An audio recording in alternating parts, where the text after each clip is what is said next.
अब इसके अंदर आपका आ रहा है आंगनवाड़ी सेंटर की स्थिति। अब आपका जो आंगनवाड़ी सेंटर है, इसकी जो स्थिति आपने इसमें दर्ज करनी है 15-15 दिन के बाद करनी है। यानी कि पहले 1 तारीख से लेकर 15 तारीख की स्थिति 16 तारीख में आप दर्ज कर दें, और 16 तारीख से लेकर 30 या 31 का जो भी महीना है उसकी स्थिति आप 30 या 31 में दर्ज कर दें।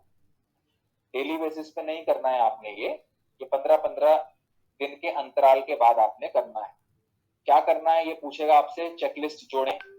आपसे ये आपके आंगनवाड़ी सेंटर की स्वच्छता और सुरक्षा को लेकर चीजें पूछेगा। आपके खाद्य सुरक्षा और उनको किस तरह से आप हैंडल करते हैं, उसका रख रखाव रखते हैं, उसको लेकर चीजें पूछेगा। आपके टीएचआर को लेकर चीजें पूछेगा, और आप जो रिकॉर्ड रजिस्टर बनाते हैं उसको लेकर चीजें पूछेगा। तो 15 दिन की एंट्री एक बार आपने करनी है, फिर बाकी के आखिरी के 15 दिन की एंट्री एक बार करनी है। क्या क्या ये पूछेगा, बड़ी कॉमन चीजें आपसे पूछता है ये, जो आपको आसानी से समझ आ जाएंगी कि आंगनवाड़ी केंद्र परिसर की सफाई रोज होती है नहीं होती है, रसोई घर साफ रखा जाता है नहीं रखा जाता है, टॉयलेट को रोज साफ और धोया जाता है। तो ये सारी चीजों को पढ़ते हुए आपने हाँ और नहीं में उत्तर देना है। जारी रखकर खाद्य सुरक्षा हैंडलिंग में आ जाना है, इसमें भी उत्तर हाँ और नहीं में देते हुए आपने पढ़ना है। खाद्य सुरक्षा और हैंडलिंग टीएचआर में आना है। यहाँ पे आपका जो टीएचआर आपको मिला, क्या वो दिशा निर्देशों के अनुसार मिला है नहीं मिला, उसका पैकेट फटा हुआ तो नहीं था, खराब तो नहीं था, हाँ या नहीं। जो पैकेट मिला है उस पर क्या date of manufacturing expiry date दर्ज थी या नहीं थी। इस तरह से आपने ये जानकारी यहाँ पे दर्ज करा लेनी है, और आगे बढ़ के रिकॉर्ड रजिस्टर में आ जाना है। रिकॉर्ड रजिस्टर में फिर आपसे पूछता है स्टॉक का, प्रोसेसिंग यूनिट से मिला है, आंगनवाड़ी में साफ सफाई सामग्री साबुन आदि की खरीद का विवरण है जो आप बनाते हैं, वही आपने यहाँ दर्ज कर लेना है। और जब ये सारा का सारा आप दर्ज कर देंगे तो आखिरी में आपने इसको सबमिट कर लेना है। इस तरह से आपका आंगनवाड़ी सेंटर का जो स्थिति है यानी मॉनिटरिंग चेकलिस्ट है वो यहाँ दर्ज हो जाएगी। अगला जो इसमें आपसे पूछता है वो पूछता है ये आंगनवाड़ी सेंटर का इंफ्रा, यानी कि आपकी आंगनवाड़ी कहाँ पर है, किराए पर है या अपनी है, कितना किराया आप दे रहे हैं, कच्ची है पक्की है, उसकी मेंटेनेंस को लेकर चीजें पूछता है। और आपके अपग्रेडेशन को लेकर, आपकी बिल्डिंग क्या बड़ी है नहीं बड़ी है वैसी ही है, आपकी आंगनवाड़ी शिफ्ट तो नहीं हुई है। तो यानी कि आपके आंगनवाड़ी के इंफ्रा को लेकर ये चीजें पूछेगा, और इसकी जानकारी आपने अपने इस एप्लीकेशन में एक बार जरूर दर्ज करनी है। और दूसरी बार कब करनी है, जब आपके आंगनवाड़ी केंद्र का इंफ्रास्ट्रक्चर कोई बदलता है या उसमें कोई बदलाव होता है, तब आपने यहाँ आंगनवाड़ी सेंटर इंफ्रा में जाकर उसको दर्ज करना है। जैसे आंगनवाड़ी सेंटर इंफ्रा में हम गए, इसमें अलग अलग ग्रुप बने हुए हैं, जैसे मूल और लागत विवरण, बिल्डिंग का विवरण, बिल्डिंग की सुविधा का विवरण, बिल्डिंग की मरम्मत का विवरण, बिल्डिंग के उन्नयन का विवरण। एक एक करके आपने जाना है इसमें, और जो जो चीजें ये आपसे पूछ रहा है वो आपने दर्ज करनी है। कम से कम एक बार तो आपने इसको दर्ज करना है, ताकि आपके आंगनवाड़ी की जो इंफ्रास्ट्रक्चर की डिटेल्स हैं वो आपके विभाग तक पहुंच जाए। क्योंकि जो ये एप्लीकेशन बना है किस लिए बना है, ताकि आंगनवाड़ी केंद्र जितने भी हैं भारतवर्ष में, आप लोग जैसे दिल्ली में कार्य कर रहे हैं, इसके अलावा ये सॉफ्टवेयर आपका अलग अलग राज्यों में भी इस्तेमाल हो रहा है। तो विभाग को कैसे पता चलेगा कि किस आंगनवाड़ी केंद्र में क्या क्या फैसिलिटी है क्या नहीं है, आने वाले समय में किन सुधारों की जरूरत है आंगनवाड़ी केंद्रों में, उसके लिए ये चीजें बनाई गई।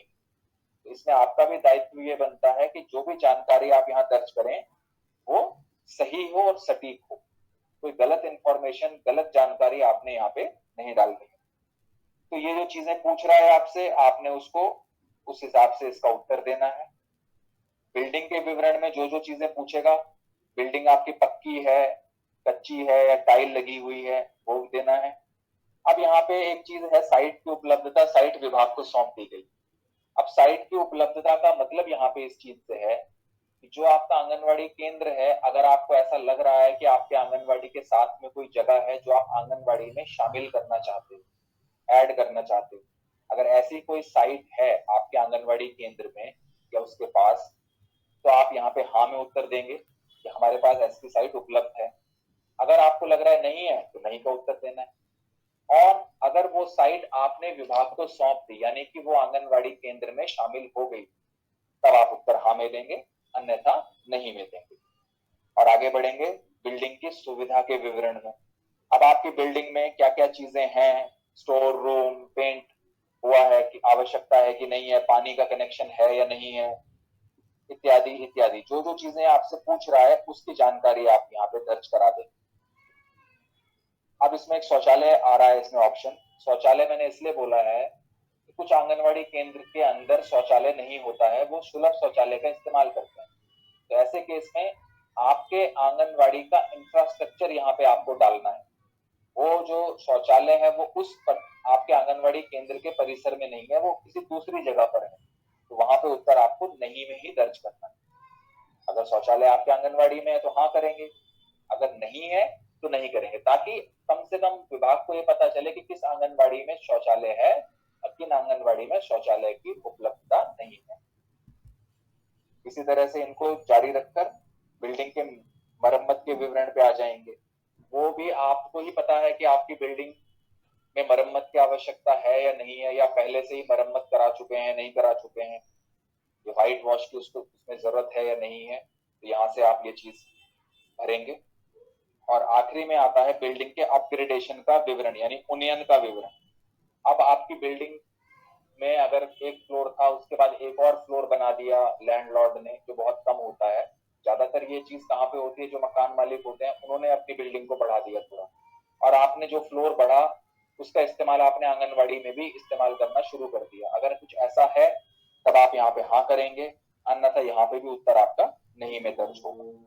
इस तरह से आप अपने इस आंगनवाड़ी सेंटर के इंफ्रास्ट्रक्चर को दर्ज कराएंगे। अब आज आपने ये दर्ज करा दिया, या आज से पहले भी हो सकता है आप दर्ज करा चुके हो, क्योंकि एप्लीकेशन तो आप कुछ समय से इस्तेमाल कर ही रहे हैं। जिन्होंने नहीं करा है वो इसको कर दें आज ट्रेनिंग खत्म होने के बाद। और उसके बाद दोबारा आप इसका इस्तेमाल कब करेंगे, जब आपको लगेगा ऐसा, या जब आपके आंगनवाड़ी में कोई भी परिवर्तन होता है, कोई भी चेंजेस होते हैं उसके इंफ्रास्ट्रक्चर को लेकर, तब आप इसमें वो एंट्री दर्ज कराएं। इस तरह से आपके जो ये ग्रुप्स हैं और जो नीचे ऑप्शंस हैं ये हमने आपको बताए हैं।